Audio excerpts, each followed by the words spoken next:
Okay, Elvis, that's enough.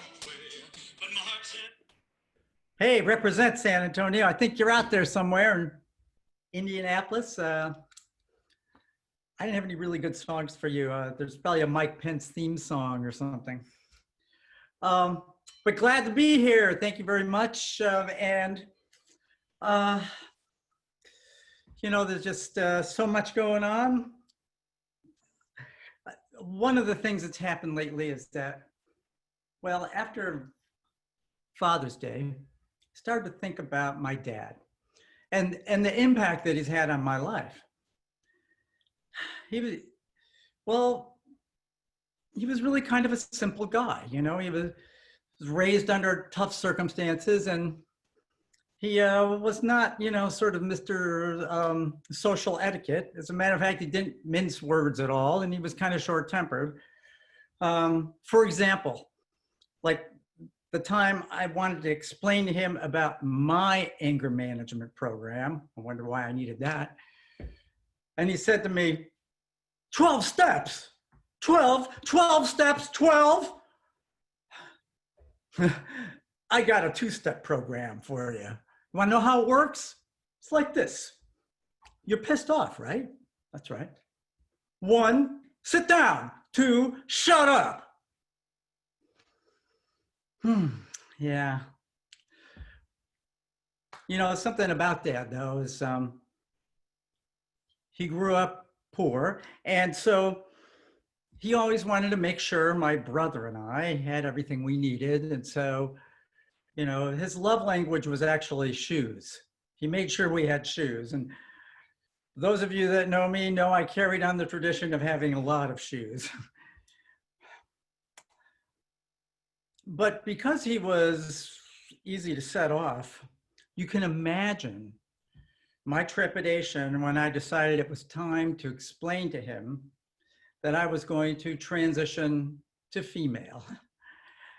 Yeah, I used to be his son.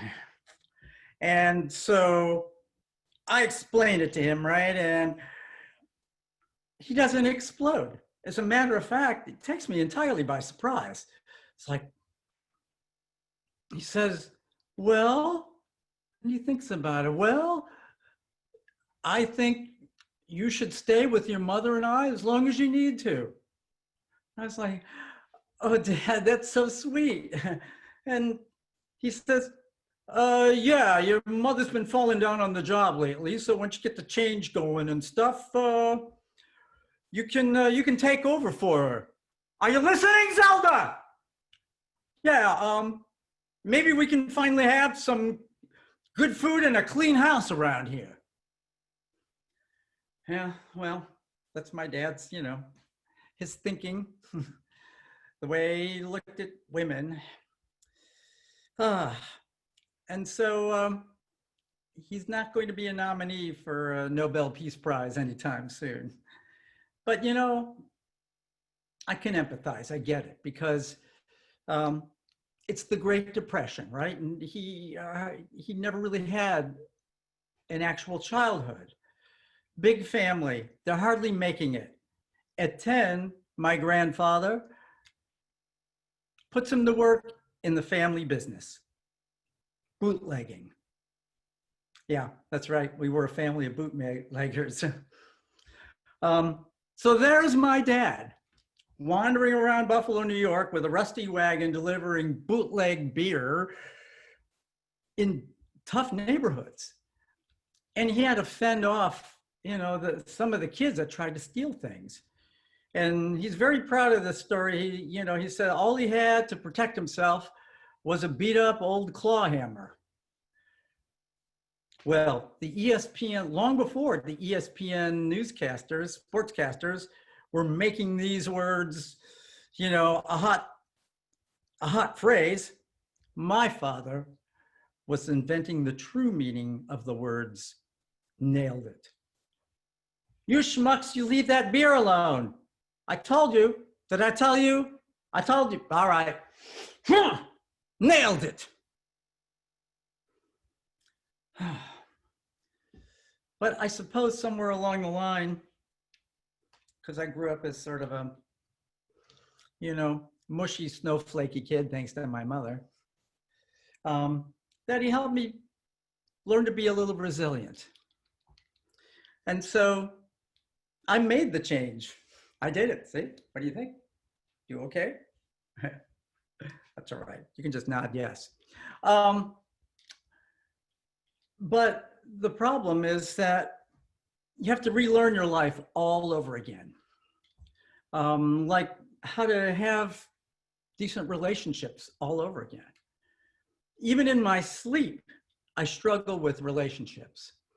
There was this dream that I had, and I dreamt that I had married this beautiful oak tree. And it was bliss. It was great. She even let me build a house on her lower branches, and so we could live together. We even adopted a pet. Jerry, the cross-eyed squirrel. He had a lot of trouble getting up and down the branches. He fell a lot, but he was cute and we loved him. And then one day, my world just came crashing down. She told me that she was in love with the redwood next door. Oh, my heart. Oh. And I said to her, I asked her, well, what has he got that I don't got? She said, chlorophyll, darling, chlorophyll. And the divorce, it was a mess. The judge awarded her the house, my 401k, and my 2015 Honda Civic. And what did I get? I got the wedding crystal, a crossword puzzle book that was filled out already, and Jerry the squirrel. It's nuts, right?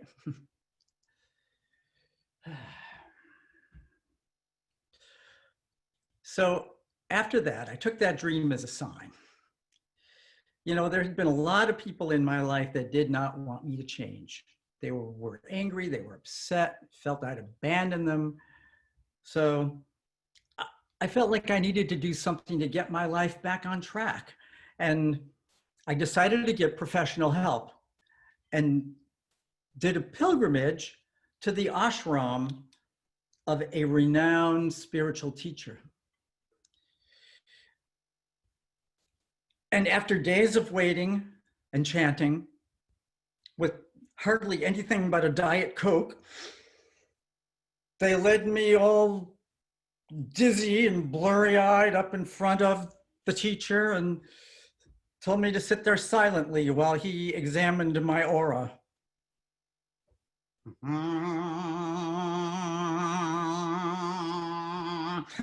Hey, lady. Yes, teacher. Lady, you got one effed up comma. Really, teacher?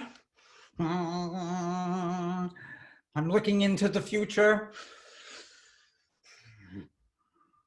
You must have pissed off a lot of people, huh? Yeah, possibly. Here's what I see. If you don't fix this, you will come back in the next life as a dung beetle.